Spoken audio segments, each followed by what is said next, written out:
Hello बच्चों, मेरा नाम साक्षी गुप्ता है और आज आप मेरे साथ पढ़ेंगे आपकी पाठ्य पुस्तक हिंदी की कक्षा 8 का पाठ 14। इसमें आप पढ़ेंगे संस्मरण जो है नीलकंठ नाम से। आइए देखते हैं इसकी प्रस्तावना। पशु पक्षी भी हमारी तरह प्राणी है तथा प्रेम और घृणा को बखूबी समझते हैं। उनमें भी ईर्ष्या और शत्रुता के भाव दृष्टिगोचर होते हैं। परिकल्पना है कि आपने नीलकंठ में कौन सी मानवीय संवेदनाएं देखी और इसका उद्देश्य है पशु पक्षियों के स्वभाव से परिचित कराना तथा उनके प्रति प्रेम भावना का रोपण करना। आपको अपने मन से बताना है कि पशु पक्षियों के प्रति प्रेम या दया भाव दर्शाना क्यों आवश्यक है। आइए जानते हैं पाठ के माध्यम से। उस दिन एक अतिथि को स्टेशन पर छोड़कर मैं घर लौट रही थी कि चिड़ियों और खरगोशों की दुकान का ध्यान आ गया और मैंने ड्राइवर को उसी ओर चलने का आदेश दिया। बड़े मियाँ चिड़िया वाले की दुकान के निकट पहुंचते ही उन्होंने सड़क पर आकर ड्राइवर को रुकने का संकेत दिया। मेरे कोई प्रश्न करने से पहले ही उन्होंने कहना आरंभ किया, सलाम गुरुजी। पिछली बार आने पर आपने मोर के बच्चों के लिए पूछा था। शंकरगढ़ से एक चिड़ी मार मोर के 2 बच्चे पकड़ कर लाया है। एक मोर है, एक मोरनी। आप पालने मोर के पंजों से दवा बनती है, सो ऐसे ही लोग खरीदने आए थे। आखिर मेरे सीने में भी तो इंसान का दिल है, मानने के लिए ऐसी मासूम चिड़ियों को कैसे दूं। टालते हुए मैंने कह दिया, गुरुजी ने मंगवाए हैं, वैसे हमारा यह रोजगार ही खराब है, बस पकड़ो पकड़ो, मारो मारो। बड़े मियाँ के भाषण की तूफान मेल के लिए निश्चित स्टेशन नहीं है। सुनने वाला थककर जहां उन्हें रोक दे वही स्टेशन मान लिया जाता है। इस तथ्य से परिचित होने के कारण ही मैंने बीच में उन्हें रोककर पूछा, मोर के बच्चे हैं कहाँ।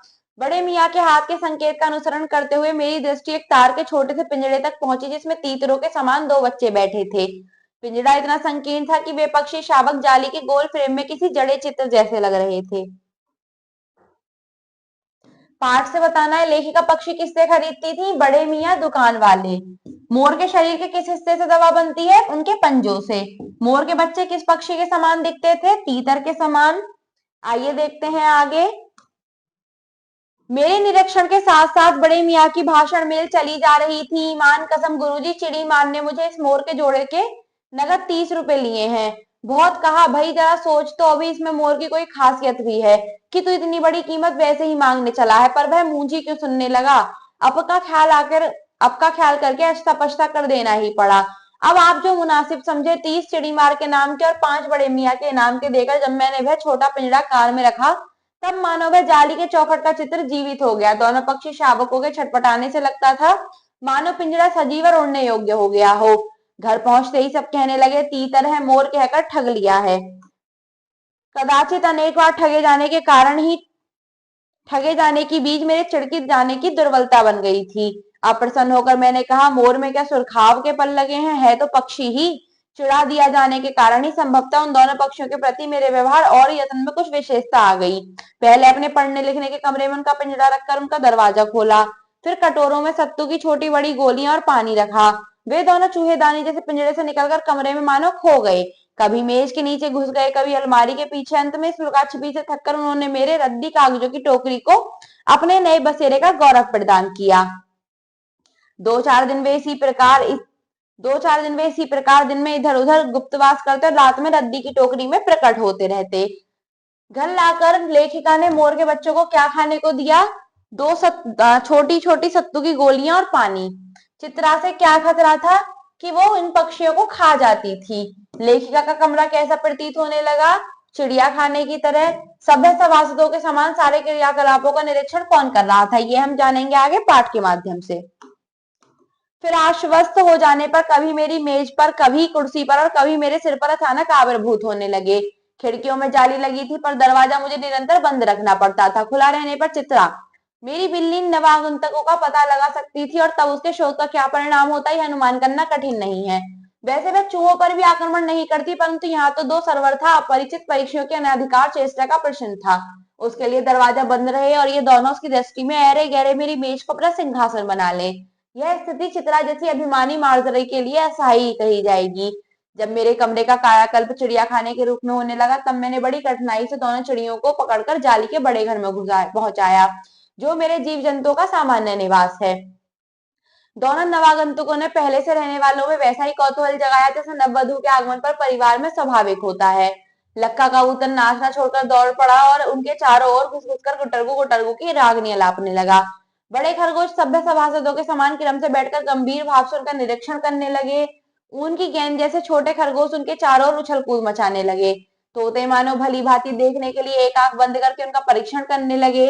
उस दिन मेरे चिड़ियाघर में मानो भूचाल आ गया। धीरे धीरे दोनों मोर के बच्चे बढ़ने लगे। उनका कायाकल्प वैसा ही क्रमशः रंगमय था जैसे इल्ली से तितली का बनता। मोर के सिर की कलगी और सघन ऊंची तथा चमकीली हो गई, चोंच अधिक बंकिम और पैनी हो गई। गोल आंखों में इंद्री की नीलाभ द्युति झलकने लगी। लंबी नील हरित ग्रीवा की हर भंगिमा में धूप छाई तिरंगे उठने गिरने लगी। दक्षिण वाम दोनों पंखों में सलेटी और सफेद आलेखन आलेखन स्पष्ट होने लगा। पूछे लंबी और उनमें पंखों पर चंद्रिकाओं के इंद्रधनुषी रंग उद्दीपित हो गए। रंग रहित पैरों को गर्वीली गति ने एक नई गरिमा से रंजित कर दिया। उसका गर्दन ऊंची कर देखना, विशेष भंगिमा के साथ उसे नीची कर दाना चुगना, पानी पीना, टेढ़ी कर शब्द सुनना आदि क्रियाओं में जो सुकुमारता और सौंदर्य था, उसका अनुभव देखकर ही किया जा सकता है। गति का चित्र नहीं आंका जा सकता। मोरनी का विकास मोर के समान चमत्कारिक तो नहीं हुआ, परंतु अपनी लंबी पूंछ दहाई, गर्दन हवा में, चंचल कलगी पंखों की श्याम श्वेत पत्र लेखा मंथर गति आदि अपना अलग ही प्रभाव बना रहा था। और उसकी छाया के समान रहने के कारण मोरनी का नामकरण हुआ राधा। मोर का नाम रखा गया नीलकंठ। मुझे स्वयं ज्ञात नहीं कि कब नीलकंठ ने अपने आप को चिड़ियाघर के निवासी जीव जंतुओं का सेनापति और संरक्षक नियुक्त कर लिया। सवेरे ही वह सब खरगोश कबूतर आदि की सेना एकत्र करके उस ओर ले जाता जहां दाना दिया जाता है, और घूम घूम कर मानो सबकी रखवाली करता रहता। किसी ने कुछ गड़बड़ की और वह अपने तीखे चंचु प्रहार से उसे दंड देने दौड़ा। खरगोश के छोटे बच्चों को चोंच से उसके कान पकड़कर ऊपर उठा लेता था, और जब तक वे आत्र क्रंदन न करने लगते उन्हें अधर में लटकाए रखता। कभी कभी उसकी पैनी चोंच से खरगोश के बच्चों का कर्णवेध संस्कार हो जाता था, पर वे फिर भी उसे क्रोधित होने का अवसर न देते थे। दंड विधान के समान ही उन जीव जंतुओं के प्रति उसका प्रेम भी असाधारण था। प्राय वह मिट्टी में पंख फैलाकर बैठ जाता और वे सब उसकी लंबी पूंछ और सघन पंखों में छुआ छुआ सा खेलते रहते थे। ऐसे ही किसी स्थिति में एक सांप जाली के भीतर पहुंच गया। सब जीव जंतु भागकर इधर उधर छिप गए। केवल एक शिशु खरगोश सांप की पकड़ में आ गया। निगलने के प्रयास में सांप ने उसका आधा पिछला शरीर तो मुंह में दबा रखा था, शेष आधा जो बाहर था उसे चींची स्वर भी इतना तीव्र नहीं निकल सकता था कि किसी को स्पष्ट सुनाई दे सके। नीलकंठ दूर ऊपर झूले में सो रहा था। उसी के चौकन्ने स्वभाव ने उस मंद स्वर की व्यथा पहचानी, और वह पूंछ पंख समेटकर सर से एक झपट्टे में नीचे आ गया। संभवतः अपनी सहज चेतना से ही उसने समझ लिया होगा कि सांप के फन पर चोंच मारने से खरगोश भी घायल हो सकता है। आगे है नीलकंठ का शारीरिक सौंदर्य कैसा था। ये मैंने आपको भी पाठ से बताया। उसका शारीरिक सौंदर्य था कि उसकी पूंछ, उसके जो पंख थे बहुत लंबे लंबे थे, धूप शाही कलगी से पंख। मोरनी का क्या नाम रखा गया? राधा। चिड़ियाघर के निवासी जंतुओं का सेनापति और संरक्षक कौन बन गया था? नीलकंठ। सभी जानवर मोर के पंख से कौन सा खेल खेलते थे? ये हम जानेंगे आगे पाठ के माध्यम से। उसने सांप को फन के पास पंजों से दबाया, फिर चोंच से इतने प्रहार किए कि वह अधमरा हो गया। पकड़ ढीली पड़ते ही खरगोश का बच्चा मुख से निकल तो आया, परंतु निश्चेष्ट था वहीं पड़ा रहा। राधा ने सहायता देने की आवश्यकता नहीं समझी, परंतु अपनी मंद केका से किसी असामान्य घटना की सूचना सब और प्रसारित कर दी। माली पहुंचा, फिर हम सब पहुंचे। नीलकंठ जब सांप के दो खंड कर चुका, तब वह उस शिशु खरगोश के पास गया और रात भर उसे पंखों के नीचे रखे उष्णता देता रहा। कार्तिकेय ने अपने युद्ध वाहन के लिए मयूर को क्यों चुना होगा, यह उस पक्षी का रूप और स्वभाव देखकर समझ में आ जाता है। मयूर कला प्रिय वीर पक्षी है, हिंसक मात्र नहीं। इसी कारण से जब उसे बाज, चील आदि की श्रेणी में नहीं रखा जा सकता, जिनका जीवन ही क्रूर कर्म है। नीलकंठ में उसकी जातिगत विशेषताएं तो थी ही, उसका मानवीकरण भी हो गया था। मेघों की सावली छाया में अपने इंद्रधनुष के गुच्छे जैसे पंखों को मंडलाकार बनाकर जब वह नाचता था, तब उसके नृत्य में एक सहजात लय ताल रहता था। आगे पीछे दाएं बाएं क्रम से घूमकर वह किसी अलक्ष्य सम पर ठहर ठहर जाता था। राधा नीलकंठ के समान नहीं नाच सकती थी, परंतु उसकी गति में भी एक छंद रहता था। वह नृत्य मगन नीलकंठ की दाहिनी ओर के पंखों को छूती हुई बाईं ओर निकल जाती थी और बाएं पंख को स्पर्श कर दाहिनी ओर। इस प्रकार उसकी परिक्रमा में भी एक पूरक ताल परिचय मिलता था। नीलकंठ ने कैसे समझ लिया कि उसका नृत्य मुझे बहुत भाता, यह तो नहीं बताया जा सकता, परंतु अचानक एक दिन वह मेरे जाली घर के पास पहुंचते ही अपने झूले से उतरकर नीचे आ गया और पंखों का सतरंगी मंडलाकार छाता तानकर नृत्य की भंगिमा में खड़ा हो गया। तब से यह नृत्य भंगिमा नृत्य क्रम बन गई। प्राय मेरे साथ कोई ना कोई देशी विदेशी अतिथि भी पहुंच जाता था और नीलकंठ की मुद्रा को अपने प्रति सम्मान पूर्वक समझकर विस्मयाभिभूत हो उठता था। कई विदेशी महिलाओं ने उसे परफेक्ट जेंटलमैन की उपाधि दे डाली। जिस नुकीली पैनी चोंच से वह भयंकर विषधर को खंड खंड कर सकता था।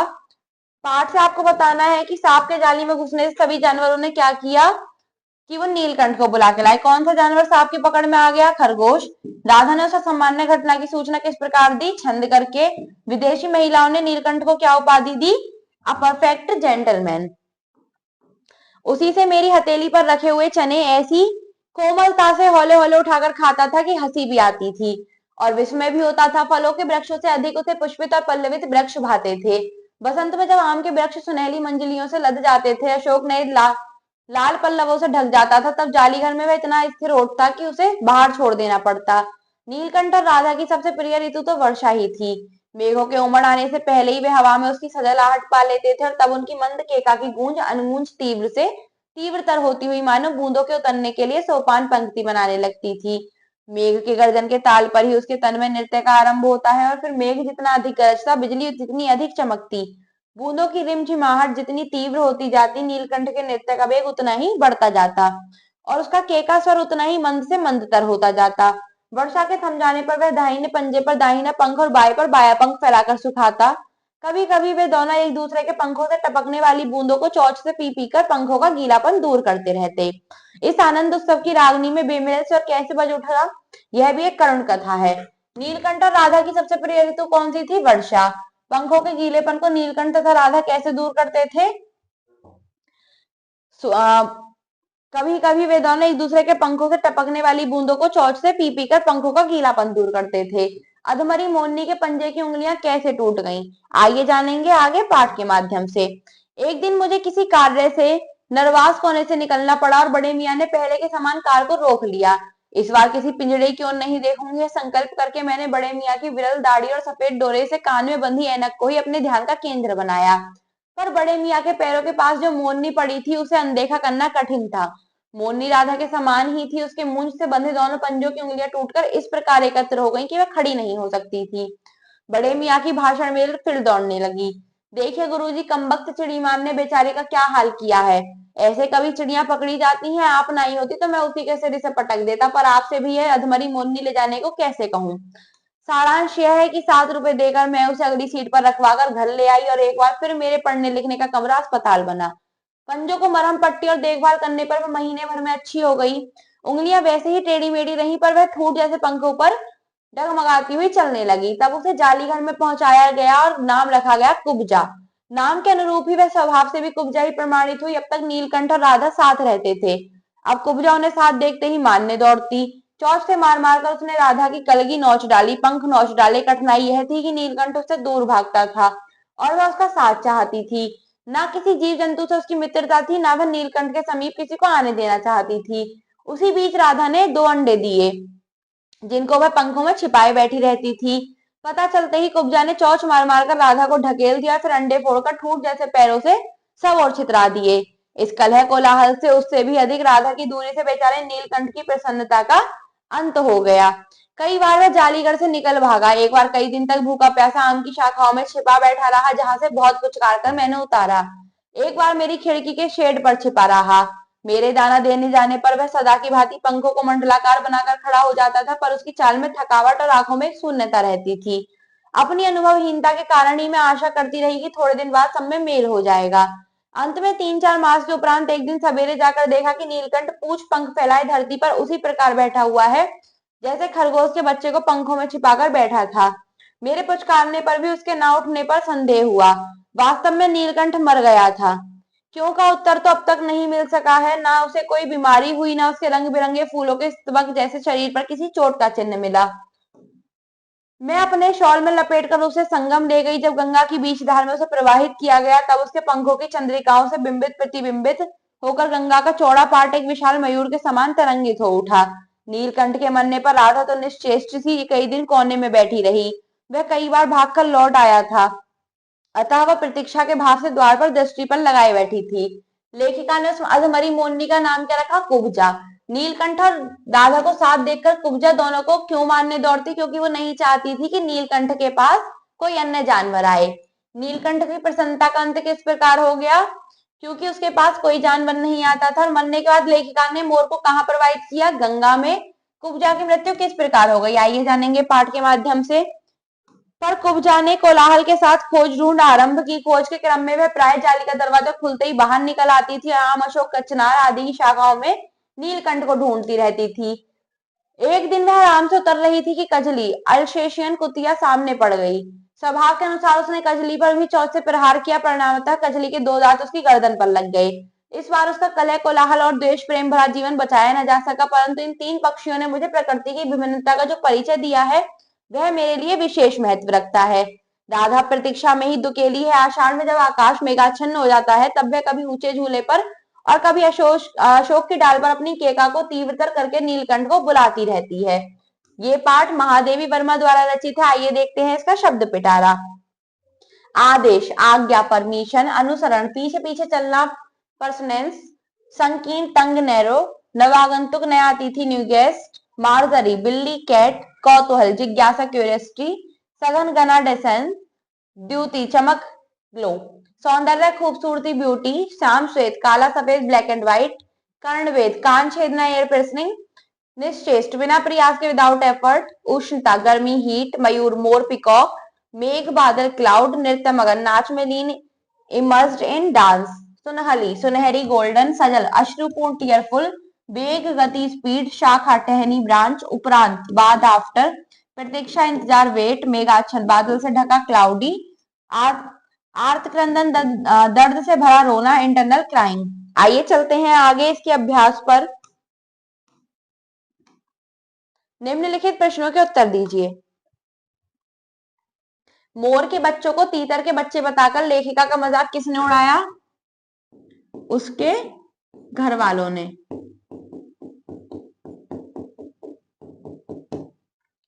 लेखिका के कमरे का कायाकल्प चिड़ियाखाने के रूप में कैसे हुआ,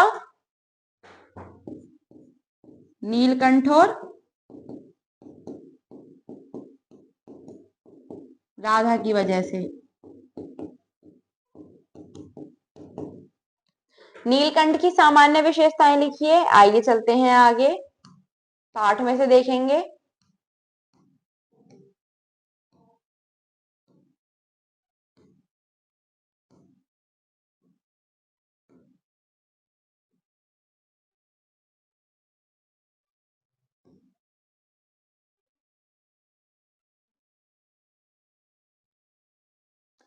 आप इसमें लिखेंगे नीलकंठ के सिर की कलगी और सघन, ऊंची तथा चमकीली हो गई। चोंच अधिक बंकिम और पैनी हो गई। गोल आंखों में इंद्रनी की नीलाभ द्युति झलकने लगी। लंबी नील हरित ग्रीवा की हर भंगिमा में धूप छाई तरंगे उठने लगी। दक्षिण वाम दोनों पंखों में सलेटी और सफेद आलखन स्पष्ट हो गए। पूछे लंबी हुई और उसमें पंखों पर चंद्रिकाओं के इंद्रधनुषी रंग उद्दीपित हो गए।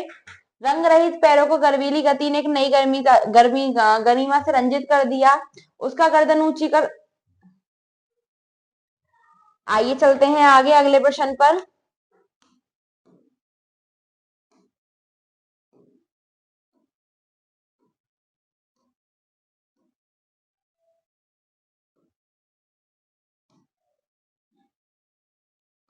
अगला प्रश्न है आपका, राधा को कुब्जा ने कब तथा कैसे हानि पहुंचाई।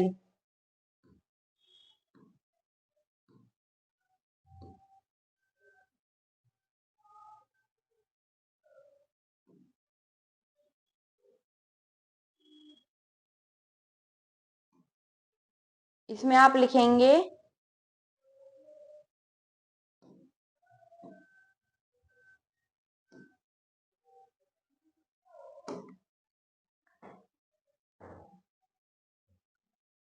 चोंच से मार मार कर उसने राधा की कलगी नोच डाली, पंख नोच डाले। कठिनाई यह थी कि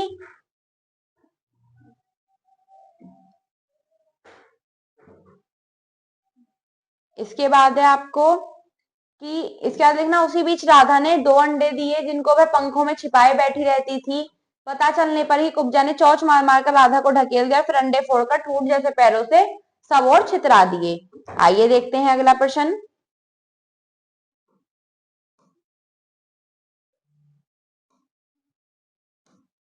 अगला प्रश्न है, नीलकंठ ने सांप से खरगोश के बच्चे की रक्षा कैसे की। अपनी चोंच द्वारा।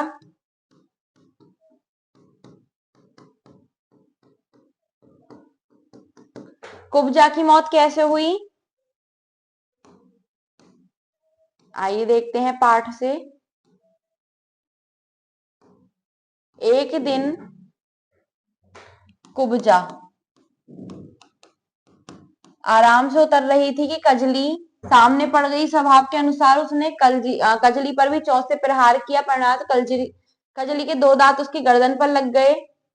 इस बार उसका कलह कोलाहल और द्वेष भरा जीवन बचाया न जा सका। आइए चलते हैं आगे।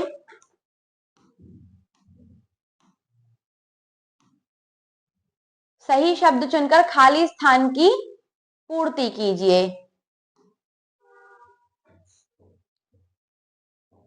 मोर के पंजों से दवा बनती है।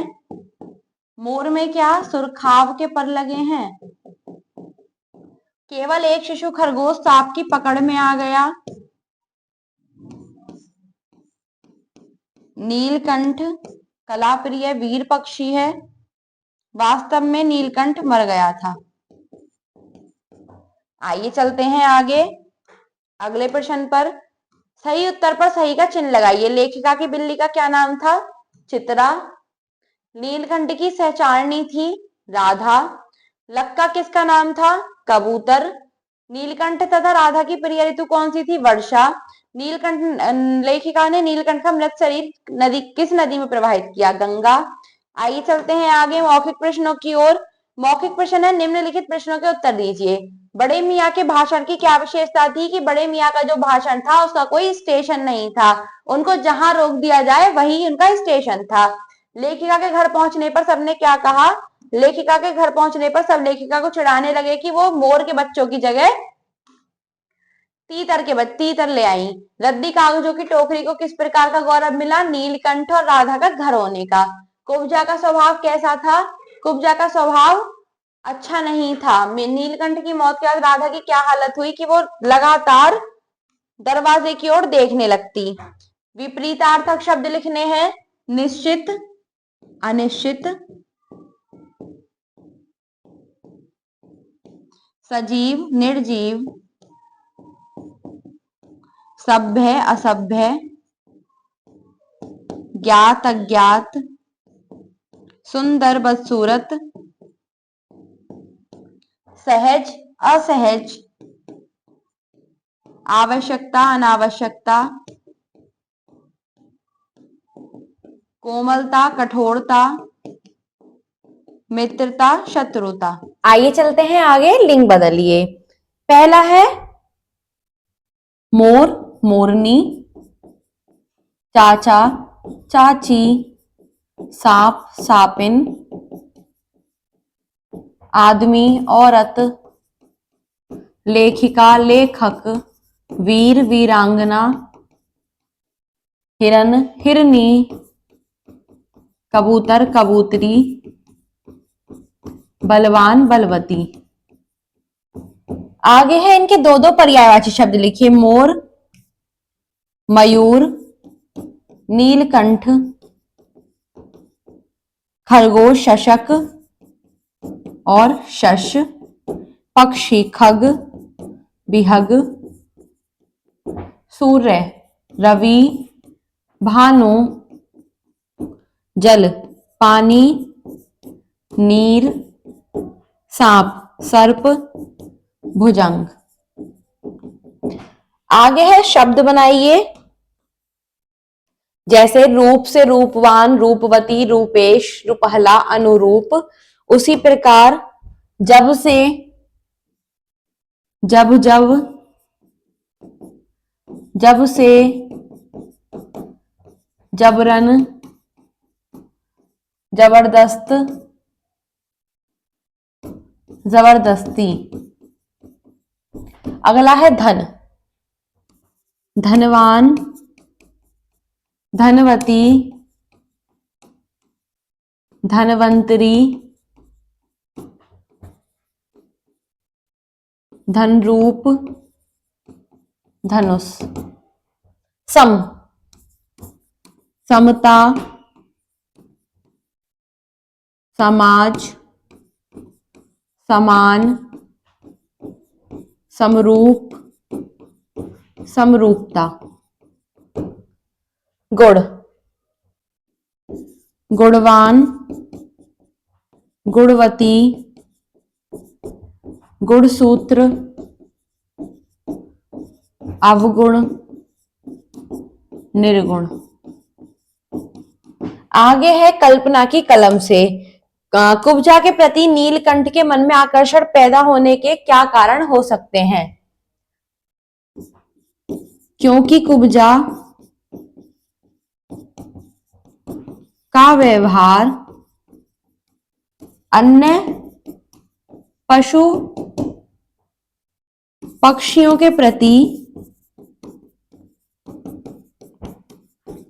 दया व सहानुभूति का नहीं था। आइए चलते हैं अगले पृष्ठ पर। अगला पृष्ठ है, इस संस्मरण को पढ़िए तथा लेखिका के पशु पक्षियों के प्रति प्रेम का वर्णन करते हुए एक अनुच्छेद लिखिए। या आप लिख लेंगे। आगे है, महादेवी वर्मा द्वारा रचित संस्मरण गिल्लू पढ़िए और लिखिए। उसमें महादेवी वर्मा द्वारा रचित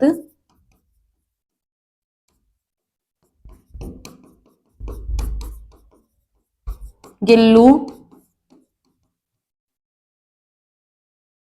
में एक गिलहरी के छोटे बच्चे को दर्शाया गया है जो लेखिका को घायल अवस्था में मिला था।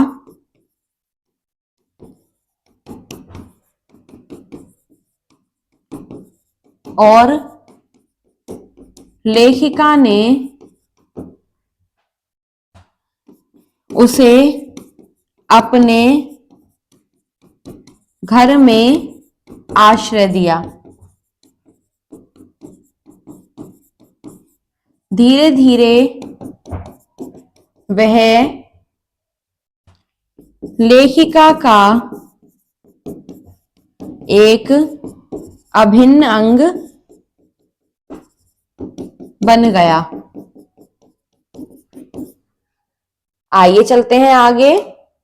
आगे है, कुब्जा का चरित्र चित्रण आपको अपने शब्दों में करना है और नीलकंठ की सबके मन को मोह लेने वाली विशेषताओं का उल्लेख कीजिए कि वो सभी का ध्यान रखता था।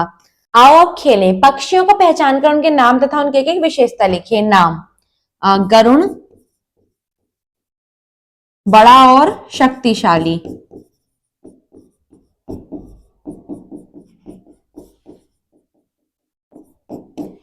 आगे है, तीतर,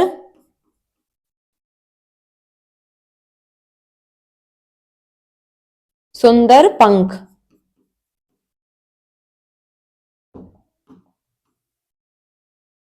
अगला है चकोर, मधुर आवाज। बत्तख, तैरना।